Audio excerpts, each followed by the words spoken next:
साथियों नमस्कार। जाते आते सन 2025 मिथुन राशि वाले जातकों को क्या देकर जाने वाला है। मिथुन राशि वाले जातकों के चार्ट में देवगुरु बृहस्पति का गोचर 18 अक्टूबर को इनके दूसरे भाव में हो रहा है।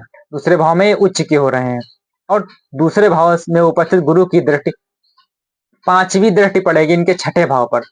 छठा भाव है कंपटीशन का। कंपटीशन में ये अच्छा कर ले जाएंगे। हाँ, देवगुरु बृहस्पति की नवी दृष्टि है इनके 10वें भाव पर। वहां पर इनकी ही राशि है, वहां पर शनि उपस्थित है। मीन राशि में इनके 10वें भाव में मीन राशि पड़ती है। मीन राशि में शनि उपस्थित है। कहने का मतलब इनका धन त्रिकोण एक्टिवेट हो रहा है, दूसरा छठा 10वां। तो इस समय में क्या होगा, इस समय में संचित धन में बढ़ोतरी। आप बैंकिंग सेक्टर में गवर्नमेंट जॉब के लिए प्रयास कर रहे थे, उसमें सफलता। कंपटीशन में सफलता, आप कंपटीशन में बैंकिंग सेक्टर में तैयारी कर रहे थे, उसमें सफलता। फाइनेंस में सफलता, अकाउंटिंग में सफलता मिलने के योग हैं। हाँ, कुटुंब में नया मेहमान मिलने आने के योग हैं।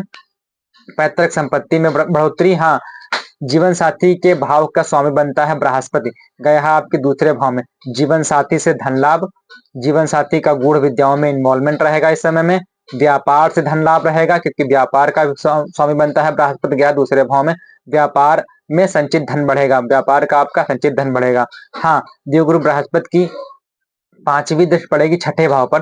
कंपटीशन बीट करेंगे, नई जॉब मिलने के योग हैं और काम क्रोध लोभ इनका दमन होगा इस समय में। कहने का मतलब है छठे भाव से रिलेटेड अच्छी आपको खुशियां मिलेंगी छठे भाव से रिलेटेड।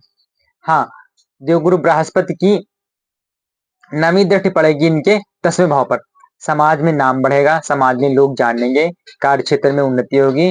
आप जो है किसी गवर्नमेंट जॉब की मैंने बताया तैयारी कर रहे थे, उसमें सफलता मिलने के योग है। राजनीति से जुड़े हैं तो उसमें सफलता मिलेगी। समाज में आपका नाम बढ़ेगा।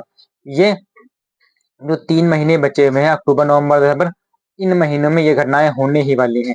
कहने का मतलब है मिथुन राशि वाले जातकों के लिए ये सब घटनाएं होंगी, क्योंकि जो है उच्च के देवगुरु बृहस्पति इनके दूसरे भाव में गोचर कर रहे हैं, तो वहां वाणी अच्छी हो जाएगी और कुटुंब में मेल मिलाप हो जाएगा। संचित धन बढ़ोतरी होने ही वाली है। धन्यवाद।